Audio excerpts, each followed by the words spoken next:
नमस्कार दोस्तों, TP insights में आपका स्वागत है। आज की वीडियो में हम बात करेंगे सेफवे इंश्योरेंस टीपीए के बारे में। सेफवे इंश्योरेंस टीपीए का हेल्थ कार्ड या हेल्थ पॉलिसी जो है वो परचेज करने के बाद कैसे हम उसका इस्तेमाल कर सकते हैं अपना ट्रीटमेंट कराने के लिए। मतलब ये है कि आज की वीडियो में पूरा जो सेफवे का प्रोसेस होता है क्लेम का, वो डिटेल में मैं आप लोगों को बताने वाला हूँ। जैसे कैशलेस ट्रीटमेंट हमें कैसे लेना है, रिम्बर्समेंट में हमें बिल कैसे लगाने हैं, या रिम्बर्समेंट के बिल हमें कैसे क्लेम करने हैं। तो पूरा प्रोसेस मैं डिटेल में आप लोगों को इस वीडियो के अंदर बताने वाला हूं। तो वीडियो को आप लोग लास्ट तक देखिए। वीडियो को लाइक कर दीजिए, चैनल को सब्सक्राइब कर लीजिए, बेल आइकन दबा दीजिए ताकि नए वीडियो का नोटिफिकेशन आप लोगों को मिलता रहे। तो चलिए वीडियो को शुरू करते हैं।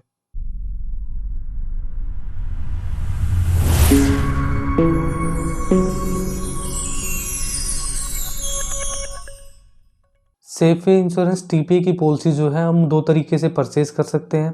एक तो ऑनलाइन मोड में परचेज कर सकते हैं, दूसरा हम ऑफलाइन मोड में भी उसको परचेज कर सकते हैं। ऑफलाइन मतलब किसी एजेंट वगैरह से परचेज कर सकते हैं, ऑनलाइन मतलब सेफवे की वेबसाइट पे भी जाके परचेज कर सकते हैं, या फिर जो और अदर पोर्टल हैं जैसे पॉलिसी बाजार वगैरह हो गया, वहाँ से भी हम परचेज कर सकते हैं। जहाँ पे आप लोगों को बेस्ट लगे परचेज करना, वहाँ से आप लोग परचेज कर सकते हो। पॉलिसी परचेज करने के बाद उसका इस्तेमाल हमें कैसे करना है, उसका प्रोसेस भी आज की वीडियो में बताने वाला हूँ। सेफवे इंश्योरेंस टीपीए की पॉलिसी दो तरह की होती है, एक इंडिविजुअल पॉलिसी होती है, एक कॉर्पोरेट पॉलिसी होती है। इंडिविजुअल पॉलिसी की जो टर्म्स होती है वो अलग होती है, और जो कॉर्पोरेट की पॉलिसी होती है उसकी टर्म्स अलग होती है। अब इसमें क्या देखना है हमें, इंडिविजुअल पॉलिसी परचेज करते हैं तो उसका जो वेटिंग पीरियड होता है वो 1 मंथ का होता है। इंडिविजुअल पॉलिसी होती क्या है? इंडिविजुअल पॉलिसी है ऐसी कोई पॉलिसी जो हम अपनी मर्जी से कोई प्लान ऐसा परचेज करें जो एक तो हमारे बजट में हो, और एक हमारी फैमिली की या हमारी मेडिकल स्थिति को देखते हुए हमारी ज़रूरतों को पूरा कर सके। ऐसा हम कोई प्लान परचेज करते हैं अपनी मर्जी से, तो वो हो गया इंडिविजुअल पॉलिसी। और कॉर्पोरेट पॉलिसी होती है वो पॉलिसी जो हमें कोई कॉर्पोरेट वाले प्रोवाइड करते हैं। मतलब हम किसी प्राइवेट संस्था में, किसी प्राइवेट कंपनी में या किसी प्राइवेट बैंक के अंदर जॉब कर रहे हैं, और वहाँ के जो एम्प्लॉयर हैं उन्होंने अपने एम्प्लॉय और उसकी फैमिली का हेल्थ इंश्योरेंस कराया है, उसको कॉर्पोरेट पॉलिसी बोलते हैं।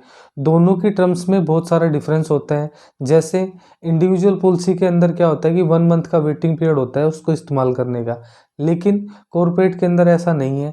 कॉर्पोरेट के जैसे ही पॉलिसी के डॉक्यूमेंट्स आपको मिल जाते हैं, आप पहले दिन से उसका इस्तेमाल अपना ट्रीटमेंट कराने के लिए कर सकते हो।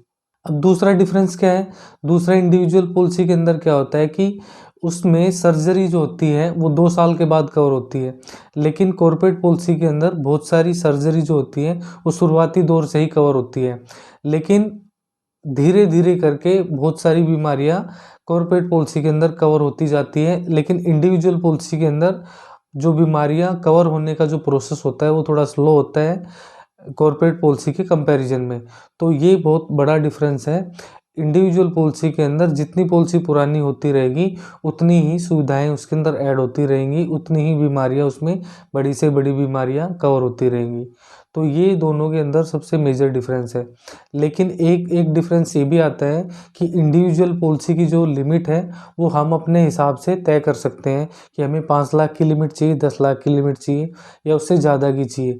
लेकिन कॉर्पोरेट पॉलिसी के अंदर हमारे हाथ में कुछ नहीं होता है, जो एम्प्लॉयर चाहता है वो ही उसके अंदर बेनिफिट ऐड होता है और वही बेनिफिट एम्प्लॉय को मिलता है।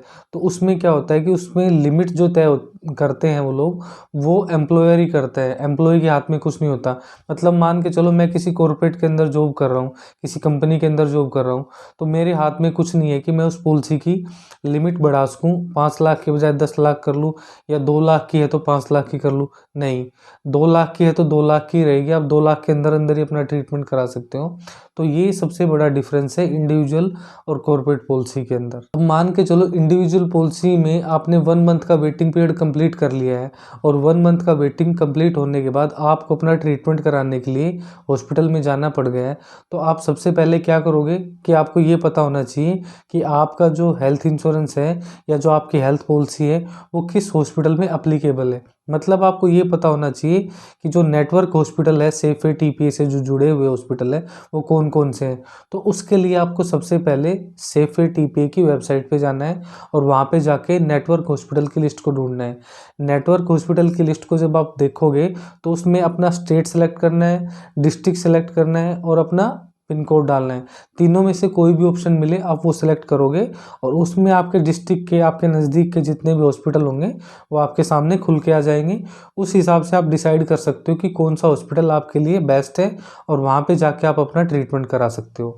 नेटवर्क हॉस्पिटल ढूंढने के बाद सबसे पहले अपने हॉस्पिटल में आपको जाना है और वहाँ पे जाके ओपीडी के अंदर डॉक्टर को दिखाना है। डॉक्टर को लगता है कि पेशेंट को एडमिट होने की ज़रूरत है, उसी कंडीशन में आपका कार्ड चलेगा। आपने अलग से कोई ओपीडी का प्लान ले रखा है वो एक अलग कंडीशन हो जाती है, लेकिन आईपीडी के केस में आपको एडमिट होना पड़ेगा और उसी केस में आपका हेल्थ कार्ड चल पाएगा या आपकी हेल्थ पॉलिसी उस हॉस्पिटल में चल पाएगी। तो डॉक्टर को लगता है कि पेशेंट को एडमिट की ज़रूरत है तो डॉक्टर बोलेंगे कि आपको अपना जो हेल्थ कार्ड है वो टीपीए की टीम से दिखाइए, चेक कराइए। अगर आपके डॉक्यूमेंट्स यहाँ अप्लीकेबल है, आपका हेल्थ कार्ड अप्लीकेबल है तो आपको कैशलेस ट्रीटमेंट मिल जाएगा। तो आपको वहाँ पे जाके हॉस्पिटल की जो टीपीए डेस्क होती है वहाँ पे टीपीए की टीम से मिलना होता है, अपने डॉक्यूमेंट्स दिखाने हैं सेफे टीपीए की और वहाँ पे उनको उनसे कंफर्म भी करना है कि हमारा कार्ड यहाँ पे चलेगा नहीं चलेगा। अगर आपका कार्ड चलता है तो आप अपने पेशेंट को वहाँ पे एडमिट कराइए, ट्रीटमेंट कराइए। जब आपको कंफर्मेशन मिल जाता है तो उसके बाद आप लोगों को हॉस्पिटल की जो टीपी की टीम होती है उनको एक तो अपनी पॉलिसी के डॉक्यूमेंट्स देने होते हैं, जैसे हेल्थ कार्ड हो गया या पॉलिसी की कॉपी हो गई वो देना होता है, एक पेशेंट की आईडी हो गई है वो देना होता है। ये सारा कुछ देने के बाद हॉस्पिटल की जो टीपी की टीम होती है वो आपसे एक प्री ऑथराइजेशन फॉर्म साइन कराती है। प्री ऑथराइजेशन फॉर्म के ऊपर साइन करने के बाद आप लोग फ्री हो जाओगे और उसके बाद जो कैशलेस का पूरा प्रोसेस है वो हॉस्पिटल की जो टीपी की टीम होती है वो अपने आप करेगी। उसको पूरा प्रोसेस उन्हीं का ही देखना होता है। अगर आपके क्लेम के अंदर कोई एडिशनल डॉक्यूमेंट्स की क्वेरी लगती है या और कोई क्वेरी लगती है तो उसका आंसर टीपी की टीम को ही देना होता है। प्री ऑथराइजेशन फॉर्म पे साइन करने के बाद आप लोग अपना ट्रीटमेंट करा सकते हो। बाकी का पूरा प्रोसेस जो हॉस्पिटल में टीपी की टीम है उनको देखना होता है, वो अपने आप प्रोसेस करते हैं। अब मान के चलो कोई इमरजेंसी हो गई है और आप किसी नॉन नेटवर्क हॉस्पिटल के अंदर आप लोग चले गए हो तो उसमें क्या होता है कि आपको एडमिट होने के बाद सभी पेमेंट कैश में करनी होती है। मिनिमम आपको 24 घंटे हॉस्पिटल में रहना होगा तभी आप अपना कार्ड इस्तेमाल कर सकते हो कैशलेस या रिम्बर्समेंट में। तो जब आप नॉन नेटवर्क हॉस्पिटल में एडमिट होते हो तो आपको अपनी इंश्योरेंस कंपनी को इन्फॉर्मेशन देनी होती है, इन्फॉर्म करना होता है, इंटीमेशन देना होता है कि मैं इस हॉस्पिटल के अंदर एडमिट हो रहा हूँ और ये नॉन नेटवर्क हॉस्पिटल है। तो इंश्योरेंस कंपनी एक क्लेम नंबर आपको, इंटीमेशन नंबर आपको जनरेट करके देगी। वो क्लेम नंबर या वो इंटीमेशन नंबर आपको क्लेम फॉर्म ए और बी में फिल करना है और इंश्योरेंस कंपनी के पास जब आप अपने बिल रिम्बर्स करोगे तब वो भर के भेजना है। तो जब नॉन नेटवर्क हॉस्पिटल के अंदर आप एडमिट होते हो तो शुरू से लेकर लास्ट तक की जो भी खर्चे होते हैं उसकी सभी पेमेंट्स आपको कैश में करनी होती हैं। डिस्चार्ज के टाइम पे आप लोगों को फाइनल बिल लेना है, डिस्चार्ज समरी लेनी है, लैब टेस्ट के बिल लेने हैं, मेडिसिन के बिल लेने हैं या कोई भी अदर आपने चार्ज दिया है वहाँ पे उसका बिल ले लेना है, रिसिप्ट ले लेनी है, सभी पे साइन स्टैम्प करा लेना है। उसके बाद आप लोगों को क्लेम फॉर्म ए और बी भर के इंश्योरेंस कंपनी के पास भेजना है। इंश्योरेंस कंपनी आपके क्लेम को रिव्यू करेगी। रिव्यू करने के बाद उनको लगता है कि आपका क्लेम जेन्युइन है, डॉक्यूमेंट्स कंप्लीट है तो आप लोगों का क्लेम पास करके आपके खाते में पैसे ट्रांसफ़र कर देंगी। लेकिन अगर उनको लगता है कि आपके डॉक्यूमेंट्स में कमी है या आपका क्लेम ठीक नहीं है तो वो क्लेम को रिजेक्ट भी कर सकती है या उसके अंदर कोई एडिशनल डॉक्यूमेंट्स की क्वेरी भी लगा सकती है। तो ये दो ही कंडीशन हो सकती है रिम्बर्समेंट के क्लेम के अंदर। तो वो चीज़ें आप लोगों को ध्यान रखनी है, अपनी मेल चेक करते रहनी है, अपने डॉक्यूमेंट्स जैसे आपने भेजे हैं उनमें कोई कमी ना हो वो चेक करके बहुत बारीकी से देखना है। क्लेम फॉर्म ए आपको खुद भरना होता है, क्लेम फॉर्म बी आपको हॉस्पिटल से भराना होता है। तो सारे डॉक्यूमेंट्स आपको प्रॉपर भेजने हैं, कोई डिटेल मिसमैच नहीं होनी चाहिए। और उनको भेजने के बाद आप लोगों को अपनी मेल और अपना जो मोबाइल का जो मैसेज है वो चेक करते रहना है कि आपका क्लेम का स्टेटस क्या चल रहा है। और आप ऑनलाइन भी उनके पोर्टल पे जाके अपने क्लेम का स्टेटस चेक कर सकते हो। तो आज की वीडियो मैंने आप लोगों को बताया कि सेफी टीपीए का जो पॉलिसी है या जो हेल्थ कार्ड है उसका इस्तेमाल आप कैसे अपना ट्रीटमेंट कराने में कर सकते हो, उसका पूरा क्लेम प्रोसेस मैंने आप लोगों को समझा दिया है। फिर भी आप लोगों के मन में इस वीडियो को लेके कोई सवाल है तो आप कमेंट सेक्शन में लिख के भेजिए, मैं आप लोगों को आंसर दूंगा। वीडियो आप लोगों को अच्छी लगी तो वीडियो को लाइक कर दीजिए, चैनल को सब्सक्राइब कर लीजिए, बेल आइकन दबा दीजिए ताकि नई वीडियो का नोटिफिकेशन आप लोगों को मिलता रहे। इसके अलावा आपके हेल्थ इंश्योरेंस क्लेम के अंदर कोई क्वेरी है तो वो क्वेरी भी आप लोग मुझसे शेयर कर सकते हो, उससे रिलेटेड आप सवाल भी मुझसे शेयर कर सकते हो, मैं उसका भी आप लोगों को आंसर दूंगा। तो आप चैनल को सपोर्ट कीजिए, चैनल को सब्सक्राइब कीजिए। तो मिलते हैं नेक्स्ट वीडियो में, तब तक के लिए नमस्कार।